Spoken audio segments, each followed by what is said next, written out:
Here in Donetsk, the regional administration building is still occupied. I was just there. There are quite a few demonstrators outside playing music. Their barricades are still there. All is relatively calm. And I saw 4 very young police officers patrolling, and I spoke to them. They said everything is calm here, not like in Kiev, which gives you an idea of the attitude that they have to the events that happened in Kiev. The way that Russian television presents these events is a situation in which the protesters were very, very violent and started on the police. Clearly, the police here believe that themselves and view the protesters here somewhat with a more friendly eye, I think, than they view the protesters in Kiev. These police officers told me that they'd so far had no orders to act against the protesters in the regional administration building, and the feeling I got from them was very strongly that if they did get such orders, they wouldn't follow them.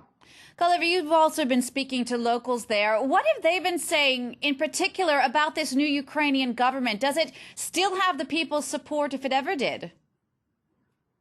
Here in eastern Ukraine, the new government has always had very little support, and it's made a lot of mistakes in terms of not sending leaders here to explain the situation, not being quick enough to give guarantees about the status of the Russian language. Recently, Arseniy Yatsenyuk has visited here, and other leaders have tried to correct those mistakes, but I think it's possibly too late to win over any hearts and minds here in eastern Ukraine. But that doesn't mean that people here support the separatists. They're not necessarily keen on separatism or on joining Russia either, at least a majority of them aren't, but they don't support the government. And what's more worrying is that the government is very fast losing support in Kiev and in central and western Ukraine generally because of its apparent inability to deal with this crisis.